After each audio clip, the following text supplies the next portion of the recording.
What's up, everybody? Nate here from Out of the Basement, bringing you an old school Star Wars The Black Series review. Today we are taking a look at number 7 in the entire Black Series line, and that is the bounty hunter Greedo. And we're going to be doing something a little bit different with this review. I'm going to sort of take this as a does it still hold up today, because this figure was released 7 years ago in 2013, so it's been a very long time. The Black Series has changed a lot over the years, so we're going to take a look at this guy, see if he still holds up to today's modern Black Series releases, and if he's worth the current value that he goes for on the secondary market. Of course, this figure is part of the Orange line. It's long out of print and has not been reprinted since, which is something very strange to me. I would have assumed we would have got this guy reissued during the 40th anniversary of A New Hope, but alas, he was not. So let's go ahead and take a look at the packaging here. You can see that it is the OG Star Wars The Black Series packaging, which I really like. I love the matte finish on the box and the orange/blue line. I always thought that that looked very striking. Of course, right here you can see number 7 in the line, Greedo. On the top, you got a little piece of artwork right there. Same thing with on the top of the box right there. On the bottom, you can see the barcode and it says Greedo. On the side, there's nothing. On the other side, it's just more of the window. On the back, we've got a nice picture of Greedo as well as a bio, which you can pause and read right now. So let's not waste a whole lot of time. We're going to take him out of the package. We'll look at his one accessory and then the figure itself. Okay, and for his one accessory, he comes with his little blaster pistol, which does actually look very nice. It's black plastic with a nice silver wash over it, giving it some nice details from the sculpt. And it does look fairly accurate to the movie, of course coming off the top of my head. But you can see it does feature some really nice detailing on there. That silver wash looks very good, and the sculpted detail is nice as well. And of course, he also features some weapon storage for the blaster, which is a very nice touch. So now that we looked at the accessory, and I think the accessory is great, I don't know what else he could have come with, but let's go ahead and we'll put Greedo on the stand and take a closer look. So here is the Rodian bounty hunter out of the packaging, and he looks great. Of course, most of you collectors out there probably already got this guy way back in the day. I was lucky enough to find him at a used media store for really cheap. I think I paid 30 bucks for him, and this was about a year or so ago. Although surprisingly, for him being as old as he is not one of the more expensive Black Series figures, which surprised me doing a little eBay research for this video. But you can see he looks fairly screen accurate from my memory, and even has a lot of details that we don't really see on Black Series figures anymore, that being a mostly the black wash you can see from head to toe on this figure. So let's go ahead, I'll take him off the stand and we can get a closer look. Alright, so here is Greedo off the stand, and he is looking fantastic. The details on Greedo are very nice. The head sculpt looks very accurate to the movie, has lots of nice sculpted details here. These ridges on his head are a softer plastic, so if he takes a tumble off your shelf, they're not really going to break off. Of course, you can see some of mine are actually a little bent incorrectly, but I think that's just from him being in the package. Not a big deal to me. Of course, you're going to be looking at this figure from the front mostly, so you can't even really notice, but the ear sculpted details are really nice. I like the different paint variation on his eyes. Sort of a metallic gunmetal shine. Looks really nice. And of course, the mouth is accurately sculpted too. Of course, he's got his antennas up there. I don't really know what those are 100%, but those look nice. And yeah, the head sculpt, amazing. Moving down through the body, like I said, we've got a nice black wash all throughout the outfit of the figure. You can see it's on the vest as well as the underneath clothes. And that just makes him look a little dirty, a little gritty, a little grimy. Kind of like how most of the characters look in the original Star Wars movie. And that is just a really, really nice touch. On the back, you can see even more of that wash as well. And he also has his nice belt here, which is removable. It does unclasp right there. You can see that. And he does also feature more belt details underneath this belt, so you can display him without this if you so choose. And the jacket is also removable, although it is pretty stiff from the years of just being on the figure. So at this point in time, it'd probably be pretty hard to take off. But yeah, talking about the belt here, you can see that it does feature the same wash as well. Just a little bit. I guess it is kind of missing on most portions of the belt, but it does have some really nice silver paint apps that go all the way around, and you can see there is a little bit of a miss there, but not all of them are going to have misses. You can see here the belt mostly doesn't have a black wash, but it has a little bit right there. But I think the amount of silver paint details on it more than make up for the lack of the wash on the belt. And like I said, you can see the underbelt right there, and it goes all the way through. It's even on the back of the figure. And then moving down, you can see that wash is still on the legs more. I guess I don't know if this is intentional or not, but it kind of looks intentional. You can see the blue plastic coming through the yellow beigeish paint.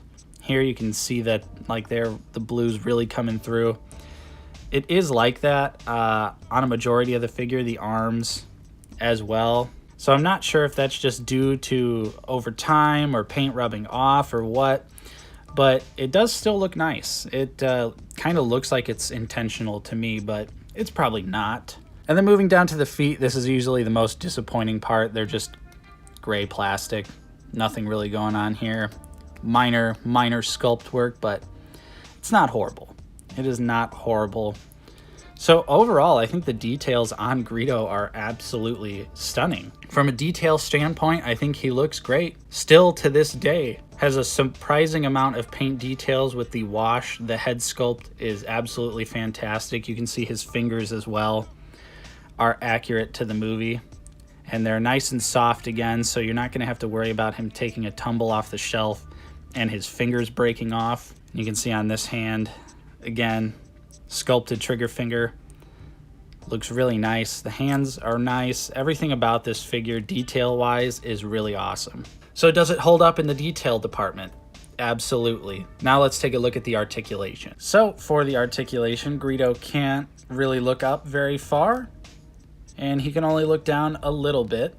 His head, of course, is sculpted in such a way where the back of the skull meets up with the collar of his shirt and definitely impedes some of the articulation. Not so much going forward, so you can get him looking down just a little bit, but still. Not really any side to side, but of course you can rotate the head, no problem.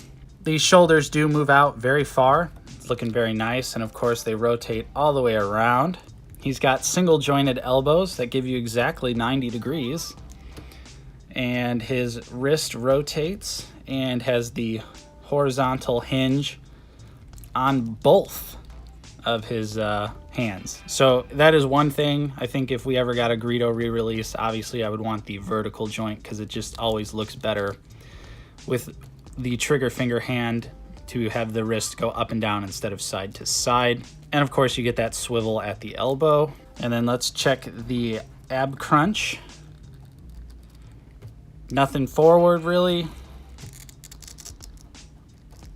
but kind of a lot back. But obviously we would want more of a crunch forward because that just looks more natural. Of course you do get some side to side here, and you get some tilt as well out of that. So that's pretty good, despite not being able to crunch forward. The legs can kick forward a decent amount, and the double jointed knee does work very well, not so bad. And of course you do get the thigh swivel, which works all right. It's a little stiff. Moving down to the feet, you can see that they actually go down really far and go over the pant leg sculpt, which is a nice touch that they made it to where it actually fits over that, so it doesn't really impede the foot articulation. The foot does go up just a little bit, and of course he does have ankle pivot, and he also has ankle rotation, which is not something we really see on Black Series figures at all these days. But you will notice that his one leg, and looking at pictures of other people's Greedos online and everything like this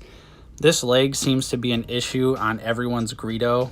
It's kind of bent, so standing him up can get a little tricky, but he does stand up pretty well. But it does look awkward there because it is bent. So based on the articulation, I'm going to give this guy another pass. He's right up there with modern Black Series figures.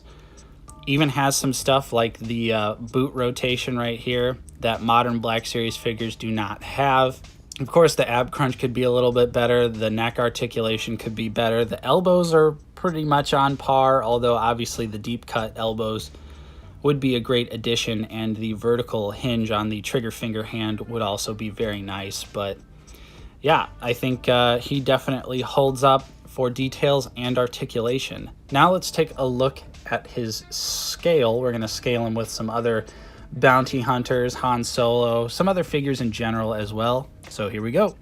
All right, here he is with the 40th anniversary A New Hope Han Solo and Bespin Han. And I think that looks about right in my head in terms of scale. So most importantly, he scales with the correct Han Solo. So that is nice, although this is just a straight up re-release of the original orange line. And then even though we never see him with Bosk or IG-88, here he is next to them. Then here he is next to the carbonized Mandalorian and Boba Fett. Then with the Bandai Clone Trooper model kit and the Mafex First Order Stormtrooper. So now that we've seen his details, his accessory, his articulation, everything like that, let's talk about the price. Currently, the time of this video being posted, Greedo can be found on eBay or similar websites from anywhere from $30 loose to $60 in the packaging. Just depends on the seller, if you can strike a deal with them, but the eBay sold listings go for around that range, which honestly surprised me, being Greedo is a pretty important character, pretty iconic Star Wars character as well. Figured he would have fetched a little bit of a higher price, but honestly, that is not a bad thing at all. Of course, like I said earlier in the video, I picked up mine for $30 in the box. It had obviously been opened before, but still, I think anywhere from $30 or lower is more than a reasonable price, as I don't see him getting a re-release anytime in the future. Now $50 to $60 does get a little steep, but like I said, he is really not looking like it's going to be re-released anytime soon. Of course, you could also get the Han Solo Greedo 2-pack where they come with little cardboard cantina seats, but I think that goes for $100+. So I wouldn't say that is really a viable option. So my recommendation would be, if you could pick him up loose, go for it. He's definitely worth it. He's got lots of nice details, although he's very lacking in the accessory department. But I wouldn't really know what else he could come with, in all honesty, unless it was, you know, pieces to the cantina set. Maybe if they gave him like a deluxe re-release and instead of cardboard they gave us plastic seats and the table. That would be really nice, but again, that's extremely wishful thinking. So yeah, I'm going to go ahead and give Greedo a big pass. I think he's definitely worth it. He's needed in your Star Wars A New Hope collection.